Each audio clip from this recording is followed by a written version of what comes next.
নমস্কাৰ যিসকলে চেচেট্ৰিয়া পলিটেকনিক ইতিমধ্যে এডমিশ্যন পাই গৈছে আৰু যিসকলে এডমিশ্যন পোৱা নাই চ' তেওঁলোকৰ বাবে এই ভিডিঅ'টো খুব এটা ইম্পৰ্টেণ্ট এটা ভিডিঅ' হ'ব কাৰণ এইটো ভিডিঅ'ত আজি আলোচনা কৰিম যে কলেজ ব্ৰাঞ্চ এইটো আপগ্ৰেড কেতিয়া আহিব কাষ্ট কেটাগৰী ৱাইজ যিটো চিট ভেকেঞ্চি আহিছে বা প্ৰতিটো কলেজৰ যিটো ব্ৰাঞ্চ ৱাইজ যিবিলাক চিট ভেকেঞ্চি থাকিব সেইটো কোনদিনৰ পৰা ডাউনলোড হ'ব আৰু কোনদিনৰ পৰা ছাত্ৰীসকলে চাব পাৰিব আৰু ৰেংক লিষ্টবোৰ কেনেকৈ বনাব অৰ্থাৎ ফাৰ্ষ্ট যিটো ৰাউণ্ড আহিছে তাত কাটৰ মাৰ্কটো বহুত বেছি গৈছে এই ৰেংক লিষ্টটো কেনেকৈ বনাইছে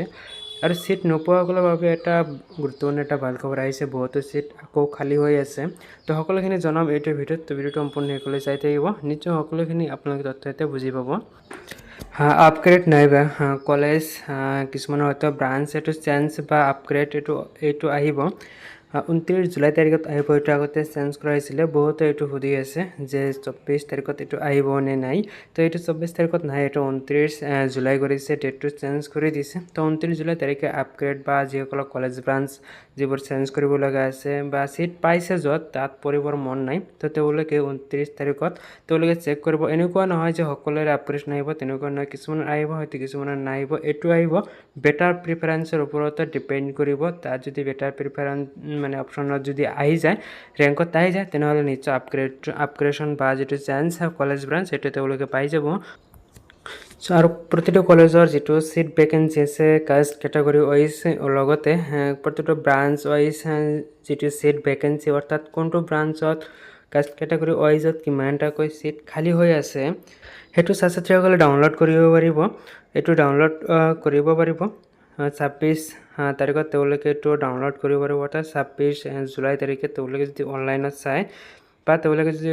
যিটো সমৰ্থ পৰ্টেল আছে তাত যদি তেওঁলোকে ভিজিট কৰে এইটো তেওঁলোকে ডাউনলোড কৰিব পাৰিব আৰু লিষ্ট 26 তাৰিখত যেতিয়া আহিব নিশ্চয় মই আপোনালোকক ইনফৰ্ম কৰিম আৰু বহুতে সুধি আছে যে ৰেংক লিষ্টটো কেনেকৈ বনাইছে মোৰ ইমান পাৰ্চেণ্টেজ থকা সত্ত্বেও কিছুমানৰ 60-70 থকা ভাৱেও মানে ইয়াত ইমান পাৰ্চেণ্টেজ থকাৰ পিছতো তেওঁলোকৰ চিট ভেকেঞ্চি হোৱা নাই তো তেওঁলোকৰ যিটো এডমিশ্যন সেইটো অহা নাই তো এই চিট যিটো এলটমেণ্ট আহিছে যিটো ৰেংক বনাইছে এইটো বনাইছে 4টা ছাবজেক্টৰ ওপৰত মেথছ ছায়েন্স এই দুটা প্ৰথমতে থাকিব আৰু ইংলিছ আৰু ছ'চিয়েল ছায়েন্স এই 4টা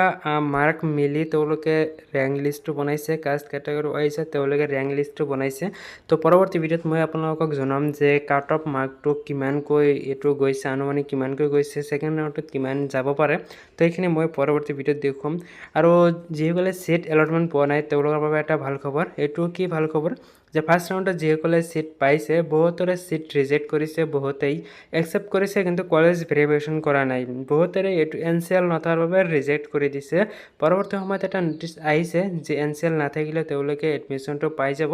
তেওঁলোকে এটা ডেট দিছে এই ডেটৰ ভিতৰত তেওঁলোকে NCLখন জমা দিব লাগিব কিন্তু আগৰ ভাগত অৰ্থাৎ আগৰ সময়খিনিত যিসকলে ডকুমেণ্টছ ভেৰিফিকেশ্যন কৰিছিলে NCL নথকাৰ বাবে তেওঁলোকৰ চিটটো কেঞ্চেল হৈ গৈছে ইয়াৰ ফলত চিটৰ